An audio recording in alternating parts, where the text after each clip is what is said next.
মাঘ মাস প্রায় শেষের পথে। একদিকে তাপমাত্রা ওঠানামা লেগেই রয়েছে এখনও। দক্ষিণবঙ্গে তাপমাত্রা ধীরে ধীরে ঊর্ধ্বমুখী হলেও উত্তরের জেলাগুলিতে গত কয়েকদিনে ভোল বদলেছে অনেকটাই। তাপমাত্রা নেমেছে ফের। সকালের দিকে ঢেকেছে কুয়াশার চাদরে। তাহলে কি ফের শীতের প্রত্যাবর্তন হতে চলেছে? কি বলছেন আবহাওয়াবিদরা? আবহাওয়া দপ্তর বলছে তাপমাত্রা কমলেও বাড়লেও আপাতত আর জাঁকিয়ে শীত পড়ার কোনো পূর্বাভাস নেই। দক্ষিণবঙ্গের সব জেলায় তাপমাত্রায় স্বাভাবিক বা তার কিছুটা ওপরে থাকবে। কলকাতায় সর্বনিম্ন তাপমাত্রা 15 থেকে 17 ডিগ্রি সেলসিয়াসের মধ্যে থাকবে। উপকূল ও পশ্চিমের জেলাগুলিতে আপাতত তাপমাত্রা থাকতে পারে 15 থেকে 17 ডিগ্রি সেলসিয়াস। কলকাতা সহ দক্ষিণবঙ্গের জেলাগুলিতে আকাশ থাকবে মূলত পরিষ্কার। সকালের দিকে হালকা কুয়াশা বাড়বে সব জেলাতেই, তবে বেলা বাড়তে কুয়াশা কাটবে, পরিষ্কার হবে আকাশ। উত্তরে বৃষ্টির সম্ভাবনা থাকলেও দক্ষিণবঙ্গে আগামী 7 দিন শুষ্ক আবহাওয়া থাকবে।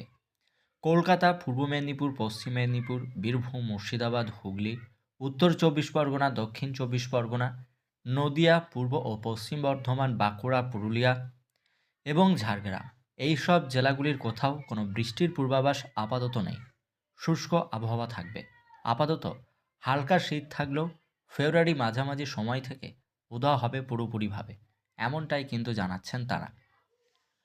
উত্তরবঙ্গে ঘন কুয়াশার সতর্ক বার্তা রয়েছে। তালিকায় রয়েছে দার্জিলিং, জলপাইগুড়ি, আলিপুরদুয়ার, কোচবিহার, উত্তর দিনাজপুর এবং দক্ষিণ দিনাজপুর জেলা। আলিপুরদুয়ার, কোচবিহার, উত্তর দিনাজপুর এই সব জেলাগুলির কিছু কিছু জায়গাতে 50 মিটারে নামবে দৃশ্যমানতা। এছাড়াও উত্তরের সব জেলায় কম বেশি কুয়াশা থাকবে। উত্তরবঙ্গে আপাতত তাপমাত্রায় বড় কোনো পরিবর্তন নেই। মোটের ওপর শুষ্ক আবহাওয়া থাকবে। দার্জিলিংয়ে তুষারপাত বা হালকা বৃষ্টির পাশাপাশি কালিম্পং, জলপাইগুড়ি, আলিপুরদুয়ার এইসব জায়গাগুলিতেও হালকা থেকে মাঝারি বৃষ্টি চলবে, জানাচ্ছেন আবহাওয়াবিদরা। ভারতের আবহাওয়া দপ্তর আইএমডি বলছে উত্তর ভারতের শৈত্যপ্রবাহ যেমন চলার কথা রয়েছে, তেমনি ফের সক্রিয় হচ্ছে পশ্চিমী ঝঞ্ঝা। ঝঞ্ঝার প্রভাব পড়বে রাজধানী দিল্লি থেকে পাহাড়ি জেলাগুলিতে। আইএমডি পূর্বাভাস দিচ্ছে আজ থেকে কয়েকটি রাজ্যে উচ্চ ও উচ্চতায় ঠান্ডা বাড়বে, বইবে শিরশিরে বাতাস, সঙ্গে বৃষ্টি এবং তুষারপাত চলবে, জানাচ্ছেন আবহাওয়াবিদরা। এইভাবেই আরও কিছুদিন অব্যাহত থাকবে আবহাওয়া, পূর্বাভাস দিলেন তারা। হাওয়া অফিস বলছে কলকাতা সহ দক্ষিণবঙ্গে আবহাওয়া যেমন শুষ্ক থাকবে, তেমনি দিল্লি এনসিআরেও আবহাওয়ার উল্লেখযোগ্য পরিবর্তন ঘটবে।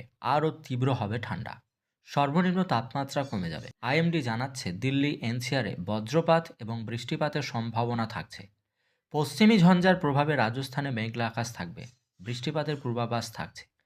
রাজধানী জয়পুর, ভরতপুর, কোটা, আজমির, উদয়পুর এবং শেখাওয়াইতে হালকা থেকে মাঝারি বৃষ্টিপাতের সম্ভাবনার কথা জানিয়েছে আবহাওয়া দপ্তর। কিছু জায়গাতে শিলাবৃষ্টিও হবে, এমনটাই পূর্বাভাস দিচ্ছেন তারা।